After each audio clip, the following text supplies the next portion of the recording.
Hello दोस्तों, आज हम पढ़ेंगे प्रसूति प्रसुविधा अधिनियम 1961 या मातृत्व हित लाभ अधिनियम 1961। इसकी प्रस्तावना देखेंगे। फर्स्ट देखेंगे कि मातृत्व हित लाभ अधिनियम क्यों लाया गया। इस अधिनियम को इसलिए लाया गया कि जो मातृत्व की गरिमा है वह बनी रहे। मातृत्व की अवधि में महिला को जो प्रसव के समय जो पीड़ा होती थी, परेशानी का सामना करना पड़ता था या गर्भपात की स्थिति होती थी, तो सरलता से इस प्रक्रिया को संपन्न कराया जाए, इन सब को देखते हुए मातृत्व लाभ हित अधिनियम 1961 को जो है वो लागू किया गया। तो मातृत्व हित लाभ अधिनियम क्या है? इसके लघु शीर्षक और विस्तार है इसके प्रारंभ में, वह पूरे भारत में जो है लागू होता है। ऐसी स्थिति में लागू होता है जैसा कि अधिकारों द्वारा राजपत्र में जो है वो सूचित किया जाता है।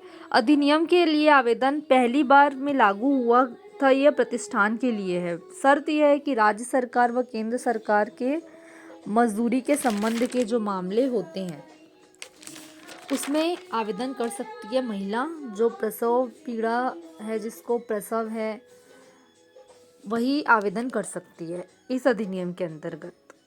कि हम परिभाषाएं देखेंगे कि नियम में कौन कौन सी परिभाषाएं जो है इम्पॉर्टेंट है। पहला जो है उपयुक्त सरकार, वो प्राधिकारी होंगे जो अधिनियम को लागू करने और उसकी देखरेख करेंगे। दूसरा है बच्चा, यहाँ जितने बच्चे जन्म होते हैं, जितने बच्चों का जन्म होता है वह सभी शामिल होंगे। नियोक्ता, ऐसा व्यक्ति जहाँ पर महिला प्रतिष्ठान में कार्य करती है और सरकार के नियंत्रण में है। नियोक्ता प्रतिष्ठान में जो नियंत्रण, सरकार के नियंत्रण वाले जो है प्रतिष्ठान है, नियोक्ता कहलाएंगे। जितने भी उद्योग है, प्रतिष्ठान है, वह सभी जो है वो नियोक्ता कहलाएंगे। इसकी स्थापना फैक्ट्री, खदानें, प्रदर्शनी आदि जो है इसकी स्थापना हुई है, यही सब नियोक्ता कहलाएंगे। अब हम देखेंगे कि सुनिश्चित अवधि के दौरान प्रतिषिद्ध स्त्री का नियोजन। प्रतिषिद्ध अवधि के लिए महिलाओं को जो होता है काम निषिद्ध किया जाता है। कोई नियोक्ता यदि कोई महिला प्रसव में है तो उस स्थिति में महिला को वह काम में आने के लिए फोर्स नहीं कर सकता है। वह महिला को प्रसव के 6 सप्ताह के पहले और 6 सप्ताह के बाद उसे जो उसकी मतलब मजदूरी है, जो मासिक भुगतान की दर है, साप्ताहिक या डेली बेसिस पे जो उसको वेतन मिलता है, जो उसको मजदूरी मिलती है, वो उसे देना पड़ेगा। वह उसमें कुछ भी किसी प्रकार की कटौती नहीं कर सकता है। यदि कटौती करता है तो उसके विरुद्ध कार्रवाई की जा सकती है।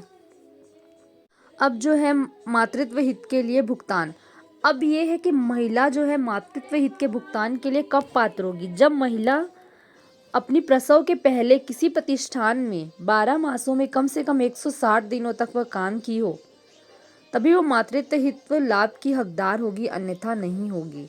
अब दिनों की गणना तब से की जाती है जब से वो प्रतिष्ठान में जो है कार्य करना प्रारंभ की है, और जब उसकी प्रसव पीड़ा स्टार्ट हुई है, जब से वो अनुपस्थिति है उसके पहले तक उसके दिनों की गणना की जाएगी। 160 दिन है तो ही वह मातृत्व लाभ की पात्रता रखती है और वह फायदा ले सकती है। अब हम देखेंगे कि महिला जो है मातृत्व हित लाभ अधिनियम 1961 के अंतर्गत दावे की सूचना किस प्रकार दे सकती है। कोई भी महिला जो प्रतिष्ठान में कार्य करती है तो इस नियम के प्रावधानों के अधीन मातृत्व हित के लाभ की हकदार है। इसके नियम के अनुसार एक लिखित रूप से वह नोटिस दे सकती है नियोक्ता के पास, और उसे चीज़ें बतानी होगी, और मातृत्व हित के लाभ की वह अधिकारी है, उसका प्रसव है या गर्भपात की स्थिति है तो वह नियोक्ता को सूचना देगी और मातृत्व हित लाभ की मांग कर सकती है।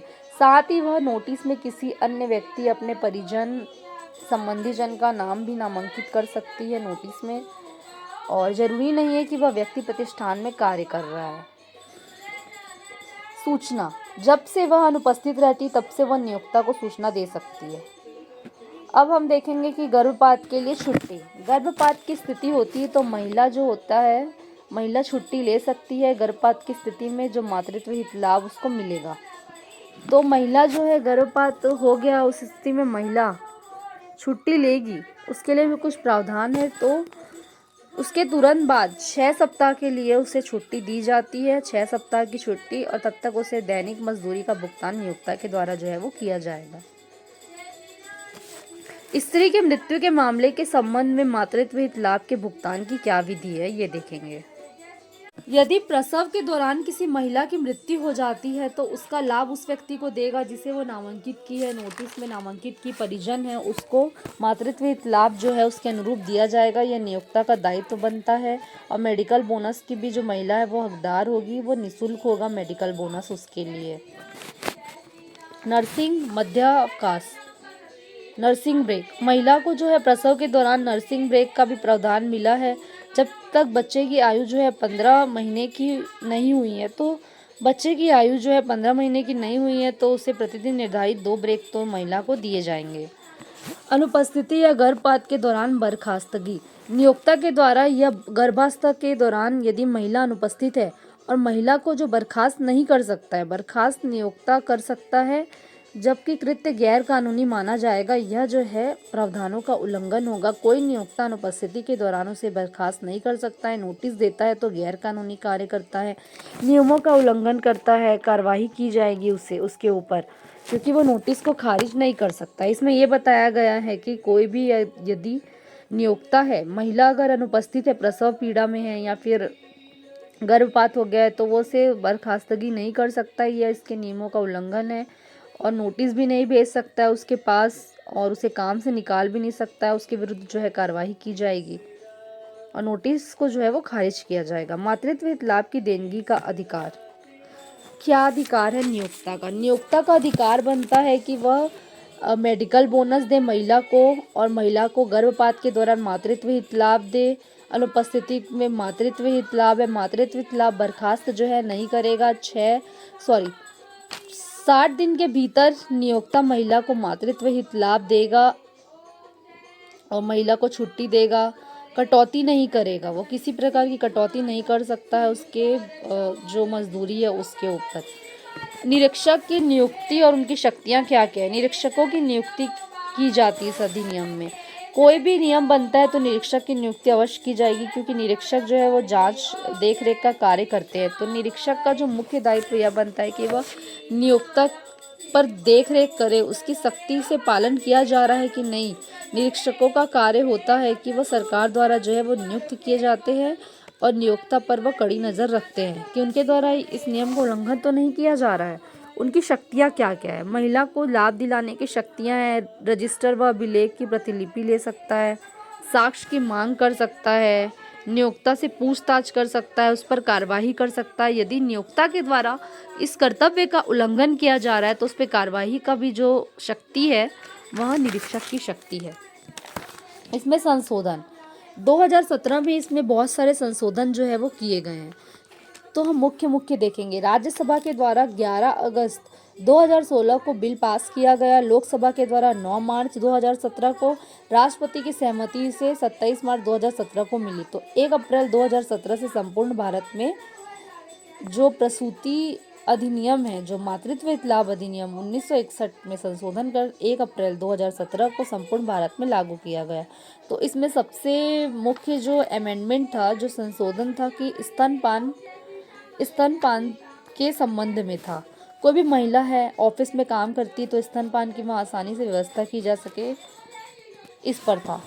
अब कहाँ कहाँ लागू किया गया है? कारखानों, प्रतिष्ठानों, संस्थानों, सरकारी उपक्रम जितने भी है वहाँ लागू किया गया है। और एक इसमें मुख्य पॉइंट है जो नोट करने लायक है कि जहाँ 10 से अधिक एम्प्लॉई है वहीं यह अधिनियम लागू होता है, जहाँ 10 से कम एम्प्लॉई है वहाँ अधिनियम ये लागू नहीं होता है। सरकारी उपक्रमों में यह अधिनियम जो है वह लागू किया जाता है। अपील का अधिकार, कोई स्त्री है जिसे मातृत्व हित अधिकार से वंचित किया जा रहा है तो महिला जो है धारा 12 ख के अंतर्गत उस तारीख से 60 दिन के अंदर अपील कर सकती है, जैसा कि प्राधिकारी द्वारा विहित करे अपील कर सकेगी। तो अपील जो है प्राधिकारी निश्चय करेगा। चिकित्सा लाभ भी उसे दिया जाएगा और दोनों से वंचित किया गया है तो अपील कर सकता है। फिर प्राधिकारी के ऊपर होगा कि उसे वंचित किया जाए, उसका आदेश जो है अंतिम होगा। तो आज हम देखें कि मातृत्व हित लाभ अधिनियम 1961 क्या है, उसके प्रावधान, उसकी परिभाषाएं और महिलाओं को क्या क्या अधिकार दिए गए हैं। सुनिश्चित अवधि के दौरान प्रतिषिद्ध स्त्री का नियोजन, स्त्री की मृत्यु के मामले में जो भुगतान के संबंध में क्या है मातृत्व हित लाभ अधिनियम के अंतर्गत दावे की सूचना, निरीक्षक कैसे नियुक्त किए जाते हैं, उनकी शक्तियाँ क्या होती है, मातृत्व हित लाभ की देनगी का अधिकार, गर्भपात की छुट्टी, अनुपस्थिति या गर्भाधारण के दौरान बर्खास्तगी, नर्सिंग मध्यावकाश, अपील का अधिकार। तो ये था कि प्रसूतिदा अधिनियम 1961 और मातृत्व लाभ अधिनियम 1961। तो दोस्तों मैंने यह वीडियो बहुत मेहनत से अपलोड किया है, तो आप लोग मेरे चैनल को सब्सक्राइब करो और मेरे वीडियो को प्लीज़ लाइक करो, ताकि मैं आपको ऐसे ही लेटेस्ट वीडियो अपलोड कराती रहूँ। तो फिर नेक्स्ट वीडियो में मिलते हैं, तब तक के लिए बाय।